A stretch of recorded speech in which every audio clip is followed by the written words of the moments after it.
সুপ্রিয় দর্শক, আজকে আমি ফুলকপির একটা চমৎকার রেসিপি করে দেখাচ্ছি।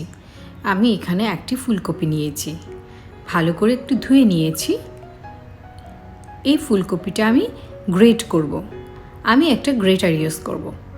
গ্রেটারের যে চিকন অংশটা, যে এখান থেকে ছোটো ছোটো একদম পাতলা পাতলা ছোটো ছোটো হবে, গ্রেট হবে, সেটা দিয়ে আমি গ্রেট করে নেব।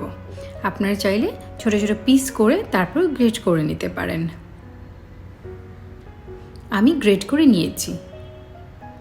আপনারা চাইলে এইভাবে গ্রেট করে বক্সে ভরে ফ্রিজেও রেখে দিতে পারেন, তাতে প্রয়োজনের সময় সহজে আপনি এটি বানিয়ে নিতে পারবেন।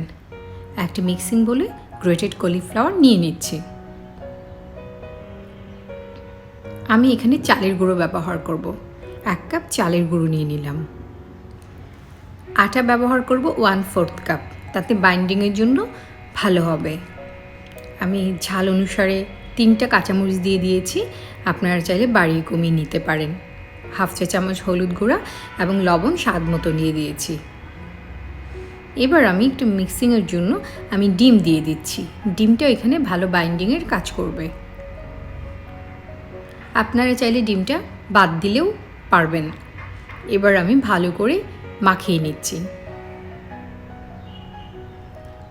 আলাদা করে পানি দেওয়ার দরকার নেই, ভালো করে চটকে চটকে মাখালেই ফুলকপি থেকে পানি বের হবে এবং এটা ভালো একটা ডোতে পরিণত হবে।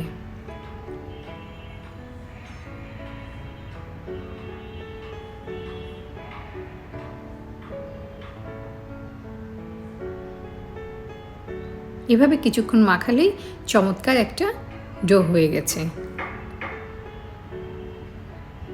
আমি এখানে আরেকটু মরিচ গুঁড়া দিয়ে দিব। 1 চা চামচ মরিচ গুঁড়া দিয়ে ছোট ছোট পপকর্নের মতো করে ভেজে নিচ্ছি।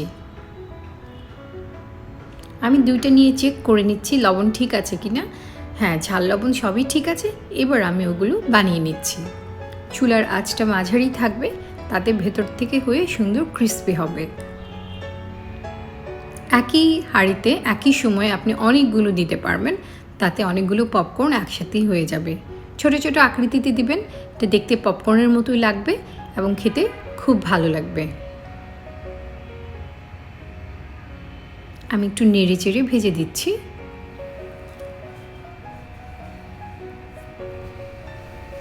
চুলার আঁচটা মাঝারি থাকলে ভালো করে মুচমুচে হবে এবং খেতে অনেক ভালো লাগবে। আস্তে আস্তে কালারটা চলে আসছে। এবার আমি এগুলো উঠিয়ে নেব।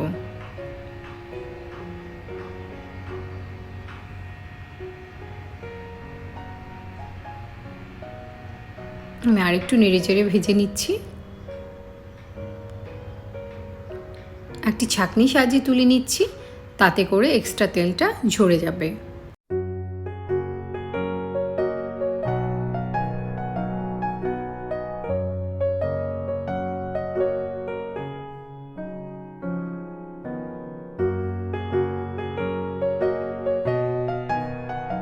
এবার আমি এগুলো তুলে নিচ্ছি।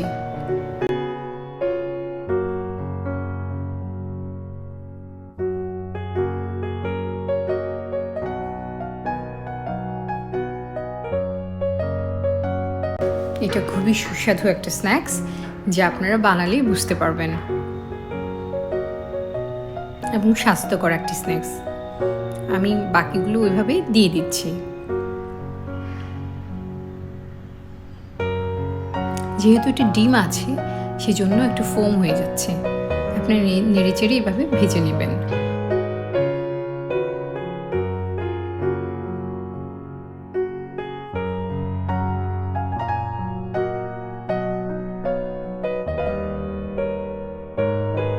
এগুলো ভাজা হয়ে গেছে, আমি তুলে নিচ্ছি।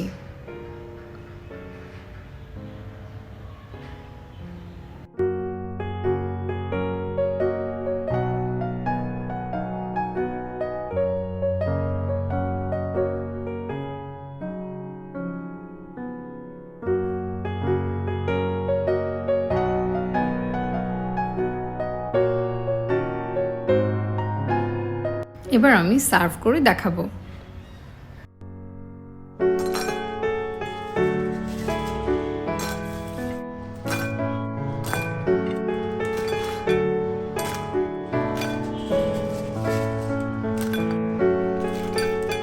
এটা কতটা ক্রিস্পি হয়েছে আপনারা নিশ্চয়ই বুঝতে পারছেন।